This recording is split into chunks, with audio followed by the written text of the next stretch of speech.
2026 final voter പട്ടിക പ്രസിദ്ധീകരിച്ചു.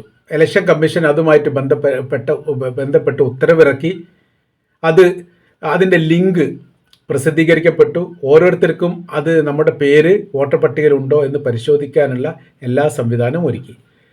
ചിലത് PDF ഫയലായിട്ട് ചിലപ്പം ഓരോരോ വാർഡ് അടിസ്ഥാനത്തിലൊക്കെ നമ്മുടെ മൊബൈലിലൊക്കെ വന്നിട്ടുണ്ടാവും. PDF ഫയലായിട്ട് നമുക്കത് പരിശോധിക്കാവുന്നതാണ് നമ്മുടെ പേര് കാര്യങ്ങൾ ഉണ്ടോ എന്നുള്ളത്. ചില ആളുകളൊക്കെ ഓരോരോ പ്രദേശത്തിൻ്റെ ഒക്കെ പ്രത്യേകമായ സ്ക്രീൻഷോട്ട് എടുത്തിട്ട് അങ്ങനെയും സഹായത്തിന് വേണ്ടിയിട്ട് ഹെൽപ്പിന് വേണ്ടി അങ്ങനെയും ചെയ്യാറുണ്ട്. ഇതൊന്നുമില്ലാത്തവർ അത് പരിശോധിക്കാൻ വേണ്ടി വലിയ ബുദ്ധിമുട്ടാണ്. ഒന്നാമത്തെ വോട്ടർ പട്ടിക നമ്മുടെ കയ്യിൽ കിട്ടണമെങ്കിൽ നമ്മൾ അതിൻ്റെ പ്രദേശത്തുണ്ടെങ്കിൽ മാത്രമേ നടക്കൂ. നമ്മൾ വേറെ ജില്ലയിലോ സംസ്ഥാനത്തോ രാജ്യത്തിന് പുറത്തോ ആണെങ്കിൽ അത് നടക്കില്ല. പിന്നെ ഈ PDF ഫയൽ പരിശോധിക്കുക എന്ന് പറഞ്ഞാൽ 36-46 പേജൊക്കെ ഉണ്ടാവും. അതിൽ ഓരോന്നും 1 മുതൽ എടുത്ത് പരിശോധിക്കുന്ന സമയത്ത് അതും അതിൻ്റെതായിരിക്കുന്ന ബുദ്ധിമുട്ടുണ്ടാവും. അപ്പോൾ എളുപ്പം നമ്മുടെ പേരുണ്ടോ എന്ന് പരിശോധിക്കാൻ ലിങ്ക് പ്രകാരമാണ് നല്ലത്. നമ്മുടെ ഈ വീഡിയോയിൽ അത് എങ്ങനെയാണ് വോട്ടർ പട്ടികയിൽ നമ്മുടെ പേരുണ്ടോ എന്ന് പരിശോധിക്കുന്നത് എന്നതിനെക്കുറിച്ചാണ് സംസാരിക്കുന്നത്. ലിങ്ക് ഡിസ്ക്രിപ്ഷനിൽ കൊടുത്തിട്ടുണ്ട്. ഡിസ്ക്രിപ്ഷനിൽ എടുത്തിട്ട് ആ ലിങ്ക് ക്ലിക്ക് ചെയ്ത് കഴിഞ്ഞാൽ ഓട്ടോമാറ്റിക്കായിട്ട് ഇലക്ഷൻ കമ്മീഷൻ്റെ സൈറ്റിലേക്കാണ് അത് കയറുക. ആ സൈറ്റിൽ കയറിയിട്ട് നമ്മൾ ചെയ്യേണ്ട പ്രവർത്തനങ്ങൾ എന്തൊക്കെയാണ് നമ്മൾ അതിൽ ചെയ്യേണ്ടത് എന്നതിനെക്കുറിച്ചുള്ള വിവരണമാണ് ഇതിന് തൊട്ടതായി പറയുന്നത്. അപ്പോൾ ലിങ്ക് ഓപ്പൺ ചെയ്ത് കഴിഞ്ഞാൽ പിന്നെ ഒരു ഈ 2026 ഫൈനൽ വോട്ടർ പട്ടിക എന്ന് പറഞ്ഞിട്ട് ഒരു ബോക്സാണ് ഓപ്പൺ ആയി വരിക ഇലക്ഷൻ കമ്മീഷൻ്റെ. അതിലാദ്യം തന്നെ പറയുന്ന ബോക്സിൻ്റെ അകത്ത് എപ്പിക് നമ്പറാണ് ചോദിക്കുന്നത്. അത് എപ്പിക് നമ്പർ നമ്മൾ ടൈപ്പ് ചെയ്ത് കൊടുക്കണം. എപ്പിക് നമ്പർ എന്ന് പറഞ്ഞാൽ നമ്മുടെ ഐഡൻറ്റി കാർഡിലുള്ള നമ്പറാണ്. ഐഡൻറ്റി കാർഡ് എന്ന് പറഞ്ഞാൽ പുതിയ ഐഡൻറ്റി കാർഡാണ്, ഓൾഡ് ഐഡൻറ്റി കാർഡ് അല്ല. പഴയ ഐഡൻറ്റി കാർഡിലെ നമ്പർ ഇത് അടിച്ചു കഴിഞ്ഞാൽ ഇത് വരില്ല, പുതിയ ഐഡൻറ്റി കാർഡ് നമ്പറാണ്. അപ്പോൾ പുതിയ ഐഡൻറ്റി കാർഡ് കിട്ടിയിട്ടില്ലെങ്കിലോ ടെൻഷൻ അടിക്കേണ്ട കേസില്ല.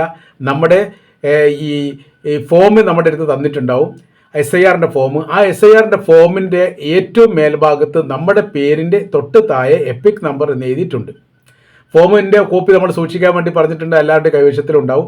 അപ്പോൾ ഇടത് ഭാഗത്ത് നമ്മുടെ പേരുണ്ടാവും. എപ്പിക് നമ്പറിൻ്റെ ആ SIR ഫോമിൻ്റെ ഏറ്റവും മേൽഭാഗത്ത് ഇടത് ഭാഗത്ത് പേര് കഴിഞ്ഞാൽ പിന്നെ എപ്പിക് നമ്പർ എന്ന് കാണാൻ പറ്റും. അത് ഐഡൻറ്റി കാർഡ് നമ്പറാണ്, പുതിയ ഐഡൻറ്റി കാർഡ് നമ്പറാണ്. പുതിയ ഐഡൻറ്റി കാർഡ് ചിലപ്പോൾ പല ആൾക്കും കിട്ടിയിട്ടുണ്ടാവില്ല. പക്ഷേ നമ്മൾക്ക് ഓൾറെഡി ഒരു identity card number election commission നൽകിയിട്ടുണ്ട്. അത് നമുക്ക് ആ ഐഡൻറ്റി കാർഡ് അക്ഷയ കേന്ദ്രീകരിച്ചുകൊണ്ട് നമുക്ക് ഡൗൺലോഡ് ചെയ്ത് എടുക്കാവുന്നതുമാണ്. ഓക്കെ, അങ്ങനെ എപ്പിക് നമ്പർ ഉണ്ട്. ആ എപ്പിക് നമ്പർ അതിൽ ആഡ് ചെയ്യുക. ആഡ് ചെയ്ത് കഴിഞ്ഞിട്ടാണെങ്കിൽ സെലക്ട് യുവർ സ്റ്റേറ്റ് എന്ന് ചോദിക്കും. നിങ്ങളുടെ സംസ്ഥാനം സെലക്ട് ചെയ്യാൻ വേണ്ടി പറയും. അപ്പോൾ അത് നമ്മൾ ആ ബോക്സ് നമ്മൾ ഓപ്പൺ ആക്കിയാൽ ഇന്ത്യയിലെ എല്ലാ സംസ്ഥാനത്തിൻ്റെ പേര് അറിയാൻ വേണ്ടി സാധിക്കും. അതിൽ നമ്മൾ കേരളം എന്ന് കൊടുക്കുക. ലാംഗ്വേജിൻ്റെ ഒരു ബോക്സ് കാണുന്നുണ്ട്. ലാംഗ്വേജ് വേണമെങ്കിൽ മലയാളം അടിച്ചു കൊടുത്താൽ മതി, മലയാളം വരും. ഈ സംസ്ഥാനം അടിച്ചു കൊടുത്താൽ പിന്നെ ക്യാപ്ച കോഡ് എന്ന് പറഞ്ഞ ഒരു 6 അക്ക നമ്പർ, ഇംഗ്ലീഷും അക്കങ്ങളും കൂടി ചേർന്ന് കൊണ്ടുള്ള ഒരു ക്യാപ്ച നമ്പർ വരും. ആ ക്യാപ്ച നമ്പർ അതിൽ ടൈപ്പ് ചെയ്ത് കൊടുക്കണം. KRP 24 36 അങ്ങനെ പലതും വരും. ഓരോരുത്തർക്ക് ഓരോ നമ്പറാണ് വരിക. ആ ക്യാപ്ച അതിൽ ടൈപ്പ് ചെയ്തതിന് ശേഷം പിന്നീട് താഴെ ഭാഗത്ത് 2 ബോക്സ് കാണാൻ പറ്റും. സെർച്ച് കാണാൻ പറ്റും, ക്ലിയർ കാണാൻ പറ്റും. സെർച്ചിലാണ് നമ്മൾ ക്ലിക്ക് ചെയ്യേണ്ടത്, ക്ലിയറിൽ നമ്മൾ ക്ലിക്ക് ചെയ്യാൻ പാടില്ല. ക്ലിയറിൽ ക്ലിക്ക് ചെയ്ത് കഴിഞ്ഞാൽ മേൽഭാഗത്ത് നമ്മൾ എഴുതിയ എല്ലാ കാര്യങ്ങളും ഡിലീറ്റ് ആയിപ്പോവും, ഒഴിവായിപ്പോവും. പിന്നെ ആദ്യം മുതൽ ആ പണി തുടങ്ങണം. അതുകൊണ്ട് ക്ലിയർ അടിക്കരുത്, സെർച്ച് മാത്രം അടിക്കുക. ശ്രദ്ധയോട് കൂടി ചെയ്യുക. ഇത് മൊബൈൽ ചെയ്യാൻ പറ്റുന്നേ ഉള്ളൂ. നമുക്ക് ഇത് ലാപ്ടോപ്പ് ഒന്നും ഉപയോഗിച്ച് അങ്ങനെ ചെയ്യേണ്ട കാര്യമൊന്നുമില്ല. മൊബൈൽ വളരെ കൃത്യമായ രീതിയിൽ ചെയ്യാൻ പറ്റുന്നതാണ്. അതിൻ്റെ അടിഭാഗത്ത് പിന്നീട് സെർച്ച് റിസൾട്ട് എന്ന് കാണാൻ വേണ്ടി പറ്റും.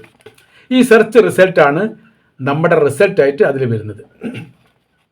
അപ്പോൾ ഇതിൻ്റെ കൂടെ ഒന്ന് പറയാനുള്ള കാര്യം, ഇങ്ങനെ നമ്മൾക്ക് സെർച്ച് റിസൾട്ട് വരുന്നില്ല, നമ്മൾ അതിൽ ഓപ്പൺ ആവുന്നില്ല എങ്കിൽ നമ്മൾക്ക് ഫൈനൽ വോട്ടർ പട്ടികയിൽ നമ്മുടെ പേരില്ല എന്നാണ് അതിൻ്റെ അർത്ഥം. അങ്ങനെ വരുന്ന സമയം നമ്മൾ ചെയ്യുന്ന ടെൻഷൻ അടിക്കേണ്ട കേസില്ല. പുതിയ വോട്ട് ചേർത്തേണ്ട സമയമാണ്, പുതിയ വോട്ട് ചേർത്താൻ പറ്റും. പിന്നെ നമ്മുടെ വയസ്സിന് വ്യത്യാസം, അതല്ലെങ്കിൽ നമ്മുടെ ഫാദറിൻ്റെ പേര് മാറി, നമ്മുടെ പേര് മാറി, ഈ റിലേറ്റീവായിട്ട് ബന്ധപ്പെട്ടത് മാറി, അങ്ങനെ എന്തെങ്കിലുമൊക്കെ മാറ്റങ്ങൾ ഉണ്ടാവാം. ആ മാറ്റങ്ങൾക്കൊക്കെ തിരുത്തലുകൾ നടത്താൻ ഈ 8 ദിവസം വരാൻ പോകുന്ന 8 ദിവസത്തേക്ക് സാധ്യമാണ്.